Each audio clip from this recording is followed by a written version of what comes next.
kembali channel Voltex Eternity. Oke, kali ini kita kembali teman untuk membahas Ultraman Omega di episode kedua.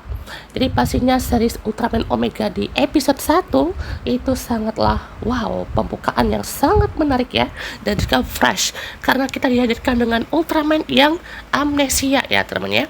Jadi sepertinya kita akan coba membahas beberapa episode ya teman ya.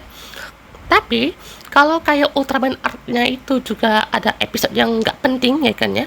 Maksudnya kita itu bisa bahas satu kayak episode ini gitu ya. Itu mungkin beda kali ya. Misalnya di Arc itu kan saya bahas episode 5 dan 13 ya teman. Itu kan saya pisah tuh ya kan. Jadi pastinya tidak saya bahas secara penuh gitu ya. Karena kalau untuk bahas Ultraman Arc itu juga kan kadang dari sedikit aja kan durasinya ya. Jadi kayak nggak ada informasi lebih gitu. Jadi ya sudah ya kan, kita akan bahas teman untuk Ultraman Omega episode kedua ini, dan langsung kita dihadirkan dengan karakter baru ya teman, yaitu adalah Ayumu Ichido atau Mbak Ayu ini ya, yang dimana waifu kita semua ya. Maksudnya kehadiran si heroine ini pun juga menambah ya temannya karakter yang kesannya itu lebih soft, tapi ya bisa mengantisipasi ya temannya hal-hal yang akan terjadi. Jadi dia ini adalah pakar biologi ya temannya, yang juga meneliti kaiju ini, dan ini juga masih berlanjut ya teman kan. Ini kan yang dari si Grime ya temannya, yang waktu itu juga kan dihajar sama si Ultraman Omega itu, dia nggak meledak ya teman, cuman dia tuh pingsan doang. Jadi itu diteliti, dan ternyata di scene berikutnya ada seorang petani ya teman, yang dimana tanamannya itu juga mati kan karena terkena racun oleh kaiju satu lagi ya. BTW teman, di sini ada openingnya ya, opening visualnya yang menampakkan untuk Meteor Kaiju dari Valgenes ya teman ya. Jadi Valgenes ini ya berwarna merah orange ya teman, jadi ya kurang lebih Phoenix lagi ya teman ya, kayak Verduran Armor. Tapi formnya kan juga belum muncul ya teman untuk si Regines, Trigaron, bahkan Valgenes pun juga sudah banyak yang dikasih rumor ya teman ya. Jadi kita juga dapat beberapa highlight atau visual yang menarik ya teman ya. Ini visualnya kayak Showa modern juga ya teman ya, dimana pas udah si manusianya dibikin siluet Ultraman-nya gitu ya, terutama si Sorato nih ya teman ya, dimana si Sorato ini pun juga dapat visual seperti ini ya teman tuh, di siluet gitu ya, yang kayak ini keren banget asli. Dan juga pastinya visual seperti ini ya teman, kayak visual Ultraman Showa ini betul-betul kayak Max atau Mebius nih ya visualnya ya. Dan juga pastinya untuk Rise Pose ada teman nih ya, untuk Regines juga ada nih itu, untuk armornya Trigaron ya kan, dan juga pastinya trio apa ya kita bisa bilang ya, trio kayak Super Sentai ya jadinya ya, merah biru kuning gitu ya pakainya. Jadi kita juga betul lihat ya kan bagaimana untuk relasinya gitu, karena lihat ini ya, si apa namanya Kosei kan itu kayak bercahaya gitu ya teman ya, dan di mana juga dia bisa bersatu atau menggunakan kekuatan Meteor Kaiju itu kan ya. Jadi sama halnya dengan si Mbak Ayu ya teman, dimana Mbak Ayu ini tuh dia ada cahaya-cahaya juga nih. Apakah dia tuh juga bisa kendaliin kekuatan kaiju kah atau sesuatu ya kan ya, soalnya dia juga punya cahaya yang serupa ya teman. Jadi kita tunggu aja ya teman, apa maksud dari berwarna hijau atau kuning tadi lupa. Dan juga pastinya lanjut teman, gimana untuk Ultraman Omega ini langsung ya teman masuk ke media dan juga artikel di internet ya teman ya, karena sudah influence itu ya teman Ultraman Omega dalam menyelamatkan manusia. Nah di sini uniknya si Sorato ini kan lagi ngemil lah gitu ya, karena ternyata guys keunikan dari Ultraman Omega nya itu dia energinya tuh terkuras banyak sekali ya teman, bahkan dia nggak jadi Ultraman pun ya kan, dia harus hemat-hemat gitu ya, dan dengan cara dia tuh makan ya. Jadi ini setara kayak Gabu mungkin ya, kalau Gabu tuh dia kan emang ada apa ya, ada bagian yang emang dia operasi dan dia harus banyak-banyak makan ya, makan makanan manisan gitu ya. Jadi bagian Gabu yang ngasilin Dark Snake itu diganti ya kan dengan munculnya Gochizo ya kan ya. Jadi dia harus banyak makan ya kan, energinya cepat terkuras habis tuh, contohnya itu pakai Gochi Pot. Nah kalau ini dia nggak pakai form Ultraman pun dia juga bisa kehilangan energinya, karena dia tuh mungkin di ibarat tuh alien gitu ya. Jadi dia tuh datang ke bumi itu dia harus banyak makan ya kan, terutama makanan yang familiar ya kan, kayak kari, yakisoba gitu ya. Jadi dia harus betul-betul banyak makan, karena dia juga bilang gitu ya, ini dia masih nggak inget gitu ya, kayak aku nih nggak kayak gini loh bentuknya loh ya kan, kayak lebih ke Ultraman gitu ya. Dan juga tiba-tiba si Sorato nih mau minta si Kose ini buatin apa apa nih daging gitu ya temennya. Tadi dia jelas nggak bisa lah gitu ya. Dan juga tiba-tiba ya kan ya di Kose itu mau nanya lagi gitu ya, ini Sorato nih ingat sesuatu nggak gitu ya, soalnya kalau dia mau panggil polisi pun nggak percaya gitu ya, soalnya tentang si alien yang hidup dengan pemikiran amnesianya pun juga pasti nggak dia percaya dong ya kan. Jadi Disney pun juga langsung ya temennya si Sorato ini tuh ngelihat ada kaiju lagi ya teman, dan si Kosei juga bilang gitu ya, kamu tuh yang kedua gitu ya. Nah berarti kalau misalkan si pemerintahnya itu nggak sadar, itu juga adalah raksasa yang ibarat tuh mereka kalau sampai ketangkep nih ya si Ultraman Omega-nya itu nggak tahu sih ya itu keselamatannya gimana ya kan, karena kalau mungkin pemerintah yang ada di Ultraman Omega-nya ini itu langsung investigasi, langsung interogasi lah gitu ya, dari mana asalnya ya kan, ditanya-tanyain gitu ya kan. Jadi dia juga nggak bisa menjamin gitu kalau misalkan si Sorato ini kalau misalkan mau kembali lagi itu gimana. Tapi ya MC Ultraman mah tidak akan pernah apa ya menyerah begitu aja lah gitu ya, karena tahu juga kayaknya gimana MC Ultraman kita ini tuh punya kekuatan supernya tuh gimana ya. Dan juga kan dia mau masuk ke area ini cuman nggak dibolehin ya kan sama keamanan sana, dan langsung ya teman dia ngajak si Kose itu lompat ya kan ke hutan sana gitu ya. Dan Disney itu betul-betul kelaparan lagi ya teman, karena dia juga butuh makanan di sini. Dan juga Disney muncul si kaiju si Dogrido ya teman ya, dan Kose juga tiba-tiba kan ayo dong berubah ya kan, kamu kan masih besar gitu. Tapi ya kata Sorato sih bener ya temen ya, dia tuh gak bisa berubah kalau nggak penting-penting amat gitu. Tapi ya mungkin si Sorato bisa pakai serangan apa kayak kan, pakai senjata atau kayak laser atau apa gitu ya. Jadi ini juga betul-betul semuanya itu harus dan akhirnya teman kita dihadirkan karakter berikutnya ya, yaitu Ayumu Ichido, sang petugas ya teman, atau staff dari Pusat Riset Alam Nasional atau NCRCF ya, yang logonya udah kayak brand minuman aqua gitu ya teman ya. No sponsor, jadi pastinya juga untuk Ayumu Ichido ini juga sudah menjadi staffnya itu udah cukup lama ya teman, walaupun masih pemula ya kan, tapi dia tetap mau berusaha untuk menyelamatkan alam sekitar gitu ya dari berbagai macam masalah.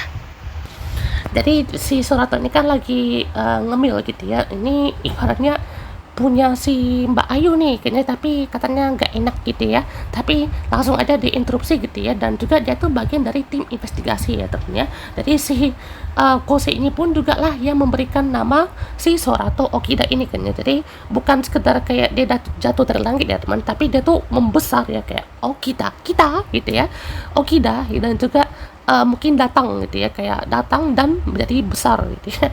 Jadi itu juga dia bertanya kan si Mbak Ayu ini tuh, kenapa kok kalian melihat gitu ya untuk kaiju ini tuh bisa nyembur gitu ya, kalian kok tahu gitu ada si kaiju itu muncul gitu ya. Jadi di sini ada si orang ini nih katanya, si Koseka ngomong gitu ya, nah ada orang ini nih yang bisa memprediksi kemunculan kaiju dan juga penelitinya gitu, dan dibilang tuh adalah sepupunya gitu ya. Jadi dia tuh sepupu jauh ya temennya. Jadi itu pun juga apa ya, dia bilang itu kayak langsung ngealibikannya supaya tidak curiga gitu ya, karena di sini dia tuh harus menjaga si alien ini gitu ya. Dari ini kan berusaha juga ya teman untuk menutupi identitas dari si Omega ini. Jadi habis dia makan, dia langsung kasihnya tuh kayak gitu ya, kayak nih makasih Ayumu gitu katanya. Jadi gak ada kayak pakai Mbak Ayu atau apa gitu ya, dia kan masih nggak tahu gitu ya, kan masih amnesia gitu. Jadi di sini juga mereka lagi jalan-jalan kan ya, mencari tentang dark red ya kan, mereka juga ngomongin soal biologis dan juga profesinya si Ayumu gitu ya. Kan dia bilangnya kayak ini kamu itu ilmuwan bukan, kok aku ini biologis pemula gitu. Dia mau bantu beberapa spesies tanaman yang mungkin bakal kena masalah gitu ya. Jadi dia tuh bukan pakar kaiju ya teman ya. Jadi dia juga melihat berbagai macam kondisi. Nah, dah ketemu lah kan ya si sarang dari monster Dagrido itu, dan juga mereka sempat mengkhawatirkan keberadaan dari si Sorato ini gitu ya, karena mereka juga bilangnya itu ya, terutama si Kose itu bilangnya tuh raksasa ya temennya, bukan dibilang Ultraman ya. Kan ibaratnya orang-orang di sini tuh pertama kali lihat kaiju dan pertama kali juga lihat raksasa ya teman ya, ibarat tuh first time meet some others atau outsider gitu ya. Jadi di sini juga mereka betul-betul melihat untuk kondisi dari Sorato itu, kalau misalkan ditangkap manusia pun ya gimana gitu ya, worth it nggak, atau emang itu jadi bahan artikel doang gitu ya. Kayak gitu ya berarti konfliknya udah kayak Ultraman Blazer ya temennya. Soalnya kalau Ultraman Blazer itu lebih ke arah militernya, karena militernya sendiri pun juga ibaratnya masih menggunakan egonya gitu ya, atau memiliki ego kalau misalkan ada Ultraman ini mereka bisa manfaatkan untuk kekuatan militer ya. Ya mungkin bakalan seru atau mungkin bakalan berbeda ya teman penerapannya ya, karena di sini juga untuk penerapan dramanya memang bisa lah ya kan, Pak Takesue juga mendirectnya itu seperti kayak dia tuh direct Ultraman Decker ya, tapi jangan sampai finalnya juga kayak Ultraman Decker ya teman, finalnya itu loh ya teman, kayak sangatlah kurang sekali gitu ya. Ini mana juga kalau untuk si Sorato ini itu kalau misalkan dia juga ditangkap dan juga diketahui karena itu satu dia adalah Ultraman, ya itu juga bakalan timbul masalah lagi gitu ya. Soalnya dia juga pastinya kan melihat gitu ya untuk dipantau jadi kawan atau lawan gitu ya. Jadi pastinya juga udah temukan nih sarangnya, terus juga dia cari ada bebatuan, terus juga melihat adanya perubahan dari sungai itu ya, kayaknya sebelum dibangunnya si bendungan itu ya temennya, kan ada bendungan air ya temennya, jadi sempat berubah tuh ya. Jadi intinya si kaiju ini tuh memang mau menuju ke bendungan itu ya teman, kan dia tuh mungkin mau cari tempat persembunyian atau mau berhibernasi ya teman, karena ukurannya yang besar dan juga dia hidup di amfibi ya teman ya, bisa darat bisa laut gitu ya. Jadi itu juga menjadi tujuan terakhirnya gitu ya, karena mungkin dia juga mau mencari supply gitu ya di dalam situ, dan apapun juga yang mau dia makan ya temennya, karena di sini pun juga kan si Sorato doang ya kan yang bisa memprediksi kemunculan si kaiju itu ya temennya, dan mereka juga mau langsung evakuasi ya di tempat itu ya. Tapi sayangnya ya seperti sifat umumnya gitu ya, kalau mereka tuh mau evakuasi ya kan kalau ada pemerintah doang gitu ya, padahal mah itu mah sudah dipantau gitu ya sama si Mbak Ayu ini gitu ya, tapi mereka tetap tidak mau bergerak. Tapi ujung-ujungnya si Dagrido juga muncul ya temennya di sekitar lokasi itu, dan juga mereka melihat kaiju ya teman di sini ya. Dan kali ini juga mereka betul-betul kabur ya teman, karena di sini juga si Soratonya mau langsung berubah ya teman, tapi si Kose ini tuh maunya ya teman, dia tuh mau aja gitu berubah, cuman nggak mau ada di depan orang gitu, karena takutnya si Kose terlibat juga di sini ya. Jadi Kose ini pun juga pinter lah temennya, karena dia sambil ngacu juga, kalau misalkan kamu mau berubah gitu di tempat yang ada orangnya, aku maksudnya yang ada orangnya gitu ya, aku nggak mau buatin lagi nih kayaknya kari atau enggak mie gorengnya gitu ya, atau ya kisobanya gitu ya. Oh bahaya tuh pikirnya, oke lah gitu ya, aku cari tempat yang aman deh gitu ya. Jadi si Kosei pun juga tahu gitu ya, kalau misalkan dia tuh adalah Ultraman, dia tuh nggak boleh ungkapin intensnya gitu ya, jadi dia harus cari tempat yang tertutup lah teman. Dan di sini si Sorato pun juga langsung berubah ya teman di tempat yang aman ya kan, dan langsung wah berubah ya temennya nih Dokter Tirta ini ya. Fun fact, Dokter Tirta langsung notice ya temennya salah satu postingan yang dimana dia tuh posting mana ya, postingan di Twitter ya temennya atau di IG itu kayaknya sih dia repost ya temennya. Itu dia captionnya gini ya temennya, untung aja aku udah potong rambut.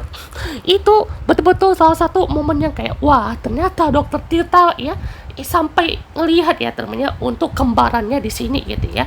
Jadi betul-betul wah kejutan sekali ya temennya. Apalagi di sini juga kita lihat ya teman, pertempuran Ultraman Arc melawan kan si Omega ini ngadapin si Dagrido ini ya temennya, dan semuanya udah dievakuasi kan, mereka juga masih kewalahan, dan ujung-ujungnya temennya di sini mereka berhasil ya teman untuk mengeluarkan racun itu. Tapi ya tetap aja berbahaya ya teman, karena kalau misalkan nggak sempat di kontrol ya teman, itu betul-betul meracuni semuanya ya teman ya.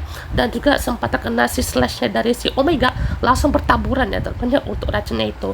Dan untung aja si Sorato inget caranya Kousen ya teman ya, langsung di reticulate beam namanya ya, reticulate beam, dan langsung duar ya, meledak. Akhirnya pertama kali kita lihat untuk kaiju meledak ya teman ya di episode kali ini. Dan juga pastinya langsung teler ya teman si Sorato ini, karena terlalu banyak makan energi ya teman ya.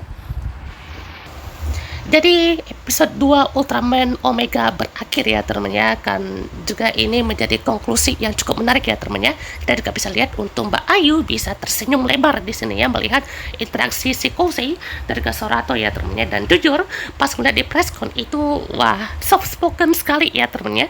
Bener-bener pas lihat aktrisnya kan si Ayano Kudo ya teman, itu soft spokennya berasa kayak onesan sekali gitu ya. Jadi kita juga bisa lihat bagaimana interaksinya di next episode ya teman. Jadi wah ditunggu sekali ya temannya Pak Ayu ya, ditunggu ya aksinya ya. Oke, goodbye.